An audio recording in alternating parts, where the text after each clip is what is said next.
सच्ची दोस्ती भाग 1। सच्ची दोस्ती कश्मीरी लोक कथा। एक बार की बात है कि एक राजा और उसका वजीर दोनों बहुत मुश्किल में थे, क्योंकि दोनों के कोई बेटा नहीं था। दोनों की ये एक सी मुश्किल उन दोनों को एक दूसरे के और करीब ले आई थी। वे एक दूसरे के साथ ही में खुश रहते। दोनों अलग अलग तो बस कभी कभार ही दिखाई पड़ते। जहाँ राजा रहता वहीं उसका वजीर भी रहता, और जहाँ वजीर रहता राजा भी वहीं मिलता। एक सुबह वे दोनों जंगल में शिकार करने गए। वहाँ उनको एक साधु मिल गया जो आग के सामने उकड़ू बैठा हुआ था। लगता था कि वो पूजा कर रहा था, क्योंकि उसने आने वालों की तरफ देखा ही नहीं। राजा बोला, चलो चलकर इससे बात करते हैं, हो सकता है कि ये भला आदमी हमारा कुछ काम कर दे। तो दोनों ने उसके सामने लेटकर उसको प्रणाम किया और अपना दुखड़ा रोया। सिर नीचे झुकाए झुकाए ही साधु बोला, तुम दुखी मत हो, तुम लोग दुखी बिल्कुल मत हो। लो ये 2 आम ले जाओ। एक आम तुम अपनी पत्नी को खिला देना और ये दूसरा आम दूसरे की पत्नी को खिला देना। तुम दोनों की पत्नियों के बच्चे हो जाएंगे। साधु को बहुत धन्यवाद देकर राजा और उसका मंत्री दोनों अपने घर लौट गए और आम अपनी अपनी पत्नियों को खिला दिए। ठीक समय पर दोनों ने एक एक लड़के को जन्म दिया। जब ये दोनों लड़के पैदा हुए तो राजा के घर में और वजीर के घर में ही नहीं, बल्कि सारे राज्य में खुशियां मनाई गईं। ब्राह्मणों को बिना नाप तौल के बहुत सारी भेंटें दी गई। गरीब लोगों को खाना खिलाया गया। सारे कैदी छोड़ दिए गए। देश में ऐसा समय पहले कभी नहीं तो किसी ने नहीं देखा था। जैसा कि सोचा जा सकता है, दोनों घरों में दोनों बच्चों की खास देखभाल की गई। जब वे बहुत छोटे थे तो उनकी देखभाल के लिए कई दाइयाँ रखी गई, और जब वे कुछ बड़े हो गए तब उनको कई टीचर पढ़ाने के लिए रखे गए। उनको सब तरह की शिक्षा दिलवाने के लिए किसी पैसे या कोशिशों में किसी तरह की कोई कमी नहीं बरती गई। इससे वे दोनों शिक्षा और कला दोनों में बहुत अच्छे निकले। अपने पिताओं की तरह ही वे भी आपस में एक दूसरे से बहुत प्यार करते थे और दोनों अक्सर साथ साथ ही रहते। एक दिन वे दोनों शिकार खेलने के लिए एक साथ जंगल में गए। वहाँ वे दोनों घंटों तक शिकार की खोज में घूमते रहे। काफ़ी देर बाद राजकुमार बहुत थक गया और उसे प्यास भी लग गई। वे अपने घोड़ों से उतर गए और उन्होंने अपने घोड़े एक पेड़ से बांध दिए। राजकुमार वहीं घोड़ों के पास बैठ गया और वजीर का बेटा पानी की खोज में चल दिया। उसको जल्दी ही एक छोटी सी नदी मिल गई। वो राजकुमार की प्यास को तो भूल गया और नदी के स्रोत को ढूंढने चल दिया। वो 1-2 मील ही गया होगा कि उसको उसका स्रोत मिल गया। वहाँ उसने एक बहुत सुंदर परी को एक शेर के सहारे बैठे देखा। उसने ये भी देखा कि वो शेर उस परी से डरा हुआ था। ये दृश्य देखकर तो वो आश्चर्य से चौंक गया और उसे बताने के लिए राजकुमार के पास दौड़ गया। साथ में उसने राजकुमार को पिलाने के लिए थोड़ा सा पानी भी साथ ले लिया। जब वजीर का बेटा राजकुमार के पास पहुंचा तो राजकुमार ने पूछा, अरे इतनी देर तक तुम कहाँ रह गए थे और तुम ऐसे डरे डरे से क्यों दिखाई दे रहे हो? तुम्हें क्या हुआ है? वजीर के बेटे ने जवाब दिया, कुछ नहीं। राजकुमार बोला, कुछ तो हुआ है। तुम्हारा चेहरा बता रहा है कि तुम्हारे साथ जरूर ही कुछ हुआ है। तब वजीर के बेटे ने उसे बताया कि उसने एक बहुत सुंदर लड़की को देखा है। वो शेर के सहारे बैठी हुई थी और वो शेर उससे बहुत डरा हुआ लग रहा था। ऐसा था उसकी सुंदरता का जादू। राजकुमार बोला, मैं भी ऐसी लड़की को देखना चाहूँगा, तुम मुझे उसके पास ले चलो। वजीर का बेटा राजी हो गया और दोनों उस लड़की की तरफ चल दिए। वहाँ जाकर उन्होंने देखा कि शेर तो उस परी की गोद में सिर रखे सो रहा था। वजीर का बेटा बोला, डरो मत, हम उतनी देर में उस लड़की को पकड़ लेते हैं। जबकि शेर सोया हुआ है। वे दोनों उस लड़की के और करीब चले गए।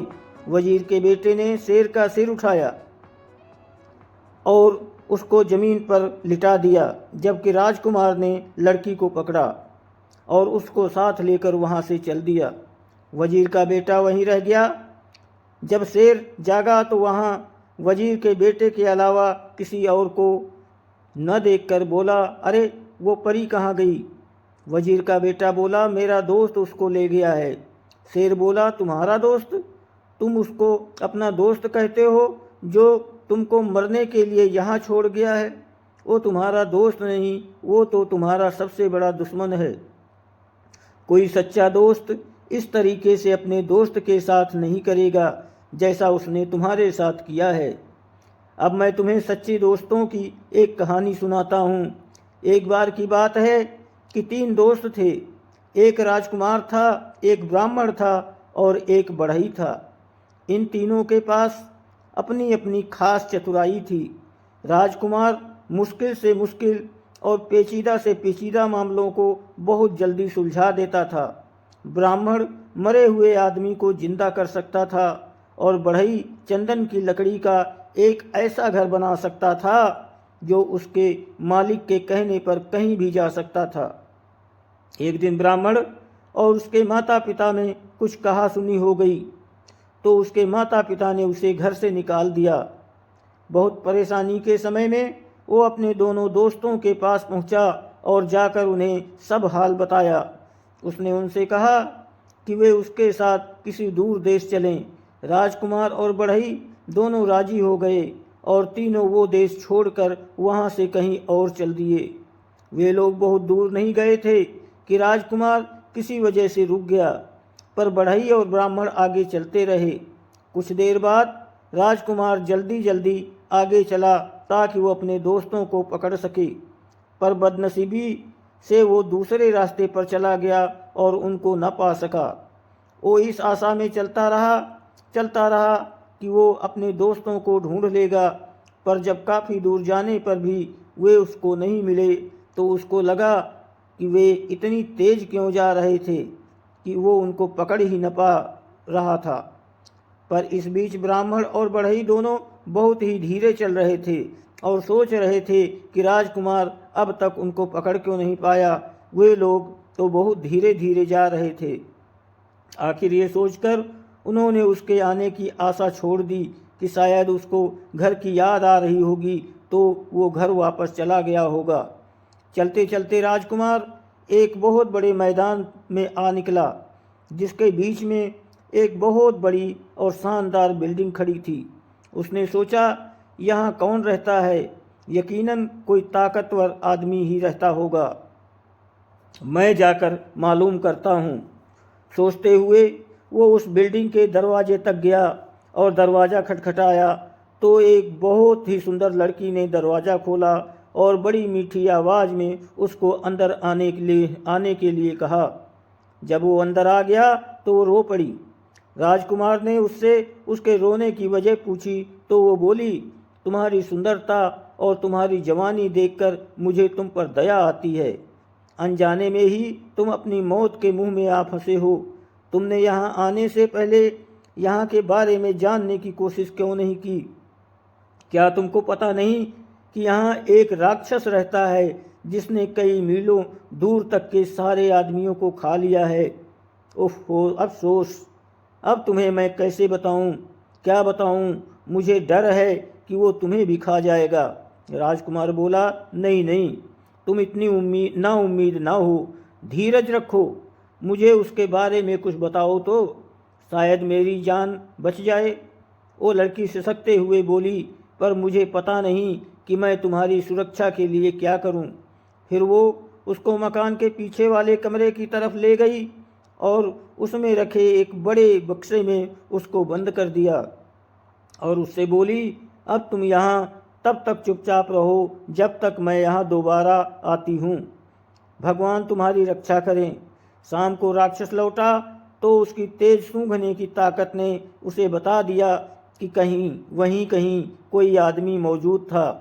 उसने लड़की से पूछा, क्या तुम्हारे अलावा यहाँ कोई और भी आदमी है?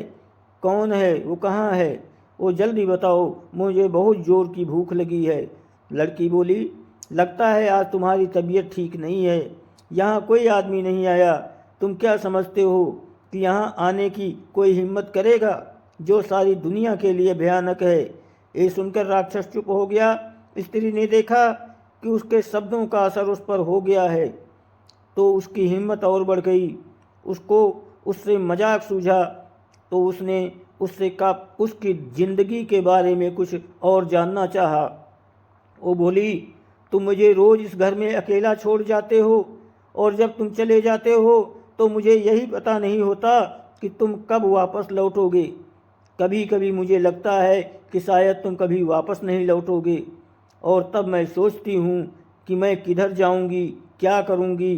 तुम्हारी वजह से लोग मुझसे नफ़रत करते हैं, तो मुझे लगता है कि किसी दिन वे मुझे मार देंगे।